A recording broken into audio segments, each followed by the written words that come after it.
Jeff Bezos, qu'est-ce que tu veux que je te dise? Comment perdre 137 milliards en une journée? Je t'ai dit ou je t'ai pas dit?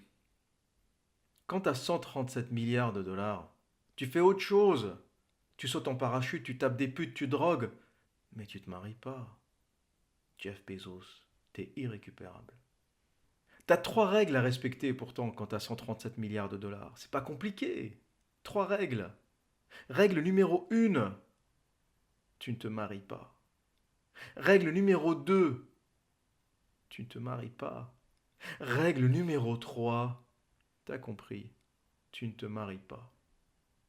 Mackenzie et Jeff Bezos, le divorce du couple le plus riche du monde. Après 25 ans de mariage, ils ont tweeté leur séparation. Nous voulons faire connaître aux gens un développement dans nos vies. Tu m'étonnes. Nous avons décidé de divorcer. Ont-ils écrit dans un post mis en ligne sur le compte de Jeff Bezos ce 9 janvier.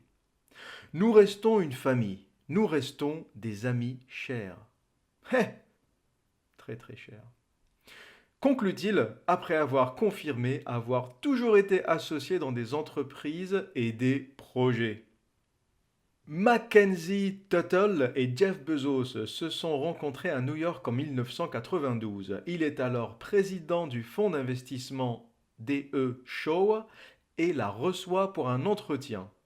Il dit: Ma femme est pleine de ressources, futée, intelligente et sexy, mais j'ai eu la chance de voir son CV avant de la rencontrer. Alors, je savais exactement quelles étaient ses compétences. Black-t-il dans les colonnes du journal Vogue en 2013. Il doit beaucoup blaguer aujourd'hui.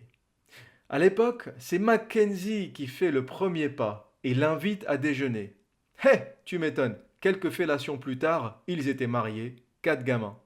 Vous aurez remarqué que ceux qui disent que Bezos a commencé en bas de la pyramide, qu'il n'était personne et c'est grâce à Mackenzie qu'il a réussi à gagner de l'argent. Non, non, non, non. Jeff Bezos était le vice-président d'un fonds d'investissement DE Shaw qui brasse aujourd'hui 53 milliards de dollars. C'était pas un petit joueur, Jeff Bezos. Et je vous rappelle que Mackenzie, elle n'est pas allée draguer le petit gardien en bas de l'immeuble, elle n'est pas allée draguer le vendeur chez Starbucks, elle a invité Jeff Bezos, le vice-président, à aller manger. Donc pour ceux qui auraient un petit doute sur l'hypergamie féminine, vous la retrouvez partout où vous chercherez. Et évitez le il était rien du tout, c'est elle qui l'a fait, ils ont grandi ensemble. Non, non, il était vice-président d'un grand fonds d'investissement qui brassait déjà des milliards de dollars. Et elle s'est mise avec un homme qui était déjà un homme supérieur, qui était déjà en haut de la pyramide. Et avec Amazon, bien sûr, il est juste passé des 0,1% au 0,00001% du sommet de la pyramide. Pour être juste avec Mackenzie et pour pas dire ah là là encore l'observateur il tape sur les femmes, il aime vraiment pas les femmes. Non non non, on va être juste avec Mackenzie. Elle est quand même restée avec lui 25 ans et elle a eu 4 enfants qu'elle a élevés. 25 ans, c'est assez long quand même, c'est un quart de siècle.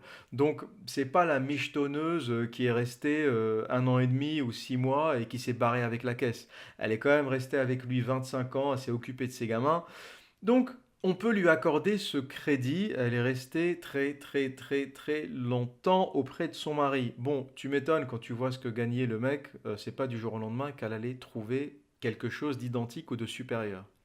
Sauf qu'à un moment, Jeff Bezos, il a un peu déconné, il est allé flirter avec Lauren Sanchez, qui est une animatrice télé, et je pense que ça n'a pas plu à sa femme, peut-être qu'elle avait déjà envie de partir, c'est la goutte d'eau qui a fait déborder le vase, et elle s'est barrée.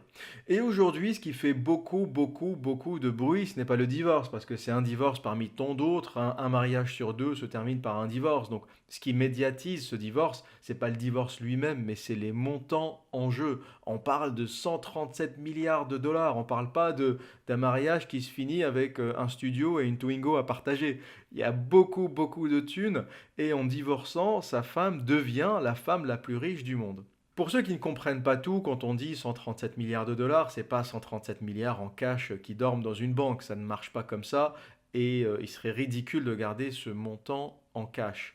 C'est bien sûr des actions Amazon qui sont valorisées à 137 milliards de dollars. Il serait débile d'ailleurs d'avoir autant d'argent en cash et les gens qui ont beaucoup d'argent essayent de faire une répartition intelligente entre immobilier, œuvres d'art, or et un peu de cash parce que c'est bien d'avoir des liquidités. Mais personne ne garde des milliards en cash, ni Bill Gates, ni Warren Buffett, et tout est dans leur entreprise, tout est sous forme d'action, ce qui est un peu plus intelligent parce que en cas de crise économique mondiale grave, les actions montent et descendent et elles retrouveront toujours quelque part leur valeur, mais de l'argent qui disparaît dans un fonds d'investissement ou de l'argent qui perd tout bêtement de sa valeur à cause de l'inflation, c'est un peu débile. C'est pour ça que les gens un peu futés essaient d'avoir un portefeuille très très diversifié d'actions, de biens immobiliers, d'or, d'œuvres d'art. Hein. S'il y a un cataclysme mondial, votre cash ne vaudra plus rien. Par contre, un Picasso qui vaut quelque chose aujourd'hui, même s'il y a une guerre, personne ne pourra acheter, donc il ne vaudra rien pendant 3 4 ans. Mais à la fin de cette guerre ou à la fin de cette crise, un Picasso retrouvera toujours sa valeur. Donc l'enjeu est là, et ce qui inquiète aujourd'hui le président fondateur CEO d'Amazon, c'est pas tant l'argent, parce que ça, il se refera une santé, c'est pas un problème, même 68 milliards de dollars, la moitié de sa fortune, c'est largement suffisant pour vivre, même, il sera même plus qu'à l'aise.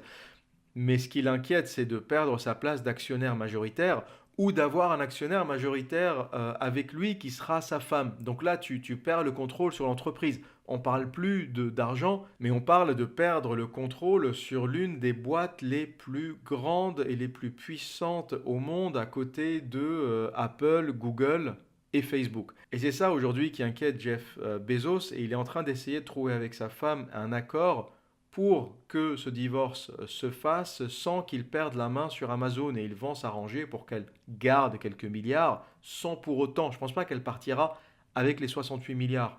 Ils vont discuter, il gardera suffisamment d'actions pour qu'il reste largement actionnaire majoritaire et qu'il puisse voter et décider, parce que sinon il perd la main sur Amazon, et elle partira avec quelques milliards. Entre nous, même si elle part avec 20 millions, sans parler de milliards, c'est déjà beaucoup, beaucoup, beaucoup d'argent. Donc le nerf de la guerre, chez eux, chez ces gens-là, ce n'est pas vraiment l'argent, c'est le pouvoir. Et c'est ça qui les intéresse. Aujourd'hui, tu te demandes pourquoi quelqu'un comme Bill Gates continue à travailler, pourquoi quelqu'un comme Warren Buffett continue à travailler. À un moment, 98 milliards, 70 milliards, 1 milliard, ça ne change pas ton niveau de vie. Tu atteins une certaine somme dans la vie où l'argent, en plus, ne changera rien à ta vie. À un moment, tu manges dans une assiette, si cette assiette est en or, ça ne changera rien à ta vie. Ça reste un contenant, tu mets ton liquide dedans, tu mets tes aliments dedans, et quelqu'un qui mange dans une assiette en porcelaine mangera pareil que quelqu'un qui mange dans une assiette en or. Donc, à un moment, le luxe n'a plus de valeur ajoutée, il n'a plus d'intérêt. Et ce qui intéresse et ce qui excite et ce qui fait que ces gens-là se réveillent le matin, ce n'est plus l'argent, c'est le pouvoir. Ce qui fait qu'un Rothschild va se réveiller le matin, ce n'est plus l'argent, il en a et à un moment ça ne change plus rien à sa vie. Le cumul d'argent, le cumul des millions, des milliards ne change pratiquement rien à leur vie.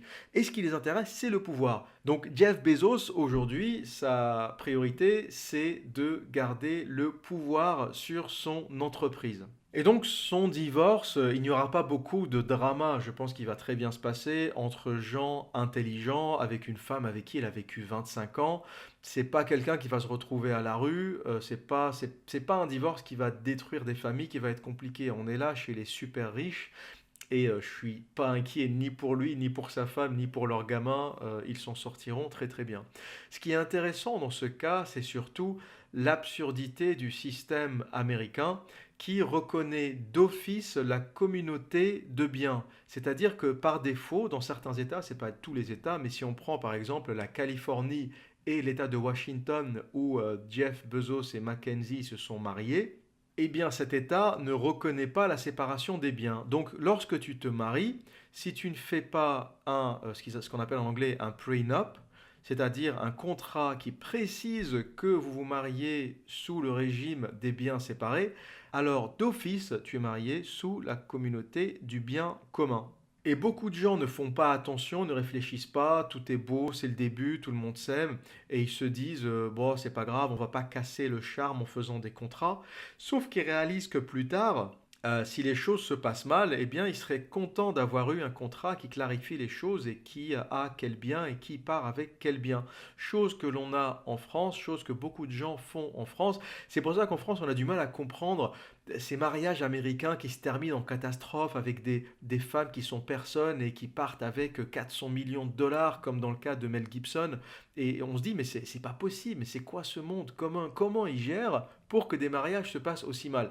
Eh bien, on ne le comprend pas parce qu'en France, on n'a pas ce cas. On a la possibilité de se marier sous le régime des biens séparés et ça se fait de façon assez courante. Chose que les Américains n'ont pas et chose que les Anglais, que les Britanniques n'ont pas non plus. Il faut faire un prenup pour qu'il y ait un contrat clair qui définisse les biens de chacun. Et j'ai un ami à qui c'est arrivé assez récemment. C'est un ami qui avait une agence qui tournait très très bien, qui faisait un chiffre d'affaires à l'époque déjà de 1,5 million, ce qui était beaucoup. Il avait 33 ans, il était tout jeune.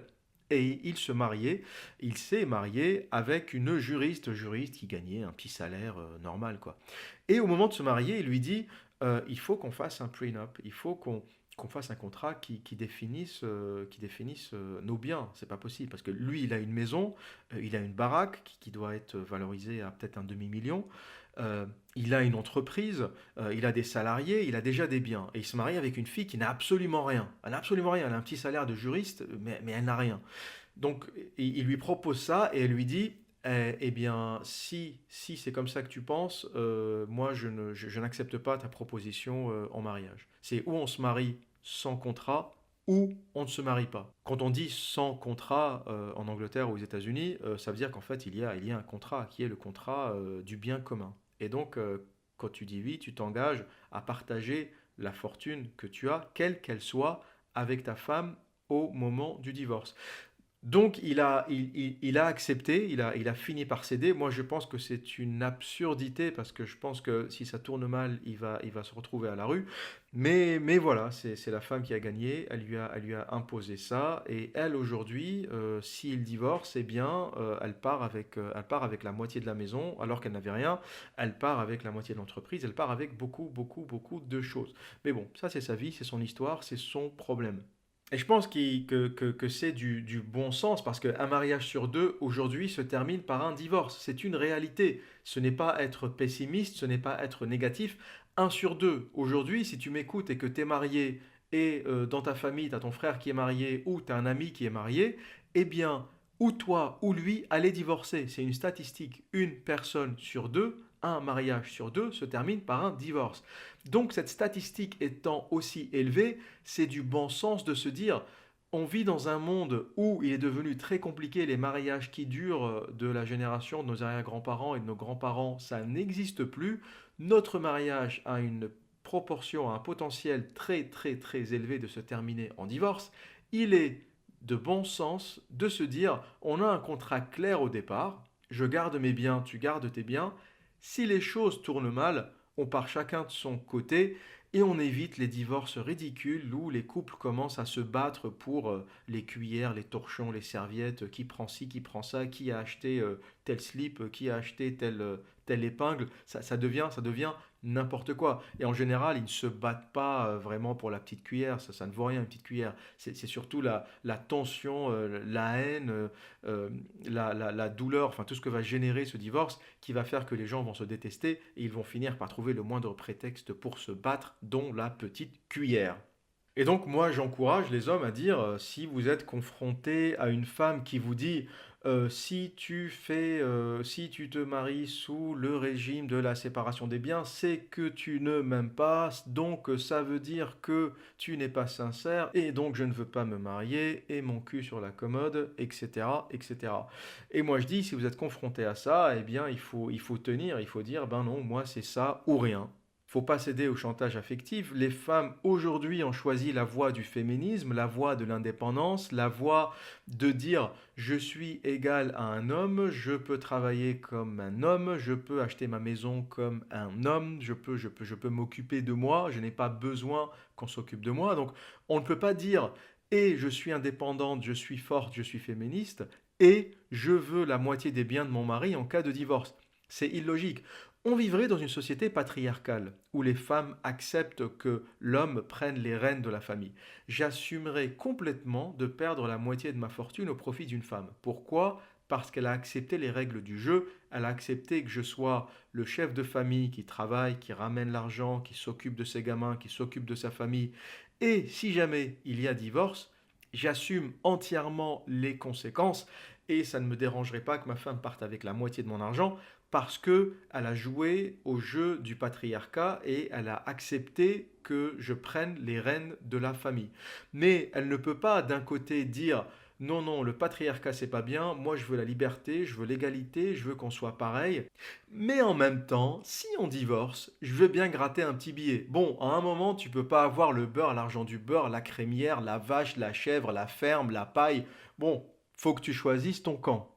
Et donc, dans le mouvement masculiniste, aujourd'hui, il y a une grande tendance à éduquer les hommes pour qu'ils soient conscients que dans le mariage, aujourd'hui, il y a un risque, le risque de perdre ses biens. Et qu'il ne faut pas se faire avoir par la jeunesse, par l'émotion, par le manque de rationalité que l'on a lorsqu'on est jeune, parce que lorsqu'on est jeune, on a un niveau de testostérone très très élevé, on va avoir tendance à être émotif, impulsif, alors qu'en vieillissant, on gagne un peu en sagesse et à partir de 35 ans, l'homme commence à changer hormonalement, de façon hormonale, et il devient de plus en plus raisonné, de plus en plus sage. C'est pour ça qu'on voit un pic dans les prix Nobel après 40 ans. Il y a très peu de prix Nobel très jeunes parce que après 35 ans, une fois que l'euphorie des hormones est passée, une fois que l'euphorie de la testostérone, du mâle qui veut se battre, qui veut conquérir, a un peu baissé, et on gagne en sagesse, en réflexion, on commence à raisonner. Sauf que pour la plupart des hommes,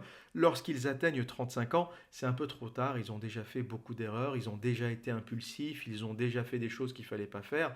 Et c'est pour ça qu'en général, vous savez qu'il y a une statistique, les hommes qui ne se marient pas avant 35 ans ont très peu, voire aucune chance de se marier. Parce que le mariage nécessite un état émotionnel que seuls les jeunes ont. Après 35 ans, tu commences à rationaliser, tu commences à devenir un être rationnel, un être même hyper rationnel et hyper sage qui réfléchit, qui analyse et qui ne peut plus se faire avoir par l'émotion. Une femme qui t'aurait dit à 27 ans, à 25 ans, à 22 ans, ou tu m'épouses comme je suis, ou je me barre, oh, tout de suite, tu serais tombé dans l'émotion, tu l'aurais épousée. Une femme qui te dit à 35 ans ou après 35 ans, une fois que tu as 35 ans ou plus de 35 ans, ah, tu m'épouses comme je suis ou je me barre, il y a beaucoup de chances que tu lui dises, eh bien, barre-toi, parce qu'à 35 ans, tu as compris la vie, tu as accumulé de la richesse, tu as pris en sagesse, il y a beaucoup de filles qui te regardent, les filles de 20 ans, de 21 ans, de 22 ans commencent à te regarder, et plus tu as réussi et plus elles te regardent. Donc c'est un âge assez intéressant, tu as accès à une poule de femmes extraordinaire, et très peu de femmes peuvent te faire tomber dans le panneau. Parce que si tu as bien fait les choses, si tu as à peu près réussi ta vie, ou si tu as à peu près essayé de réussir ta vie, tu as une disponibilité, tu as presque une abondance autour de toi qui fait que tu n'as plus l'image de la femme, la seule, cette idée d'âme sœur, la seule femme qui serait là pour te rendre heureux. Tu t'es hyper rationnel et tu sais que sur Terre, il y a 3 milliards de femmes et que même si celle-là te casse les couilles, il y en aura toujours d'autres avec qui ça va bien se passer. Donc il est important, et c'est à ça que sert mon contenu, c'est de donner la sagesse que j'ai aujourd'hui à des jeunes qui n'ont pas encore atteint 35 ans, qui sont encore dans le côté impulsif, le côté agressif, le côté action sans réflexion. Et posez-vous 2 secondes avant de prendre n'importe quelle décision, parce que se marier, faire un gamin, c'est des décisions lourdes de conséquences. Posez-vous 30 secondes avant d'y aller, gérez les paramètres, réfléchissez comme un homme sage le ferait, et c'est à partir de là que vous pourrez construire une vie stable pour savoir où vous allez. Encore une fois, je ne dis pas qu'il faut ou qu'il ne faut pas se marier. Encore une fois, et loin de là, je ne dis pas qu'il faut ou qu'il ne faut pas avoir d'enfants. Je dis qu'il ne faut pas le faire dans un état émotionnel. Il faut réfléchir de façon rationnelle à tous les paramètres, y compris l'argent, les biens, et se dire que à un moment, Si on a beaucoup, beaucoup, beaucoup plus de biens que la femme avec qui on va se marier, eh bien, le divorce, la statistique du divorce étant de 50%, il est important de savoir comment gérer l'atterrissage en cas de divorce. Et les gens qui gèrent bien leur vie traversent un divorce sans aucun problème. Ceux qui se retrouvent à la rue, ceux qui ont des divorces catastrophiques, ceux qui perdent tout après des divorces, sont des gens qui ont tout fait de manière impulsive, qui ont partagé l'appart, qui ont acheté ensemble, qui ont tout mélangé, qui n'ont pas réfléchi avant d'agir. Et au moment des divorces, ils se retrouvent en slip avec un crédit à rembourser, avec les gamins dont on ne sait plus quoi faire. Et voilà ce qui mène au désastre. C'est la mauvaise organisation, c'est les impulsions, c'est les hormones, c'est tout ce qui est fait dans l'affect. Et moi, je suis pour l'intellect. Je déteste l'affect, je déteste l'émotion. Je suis pour l'intellect et pour l'hyper-rationalité. Voilà pour aujourd'hui. Et que dire d'autre? Eh bien, comme à mon habitude, prenez soin de vous et à très bientôt.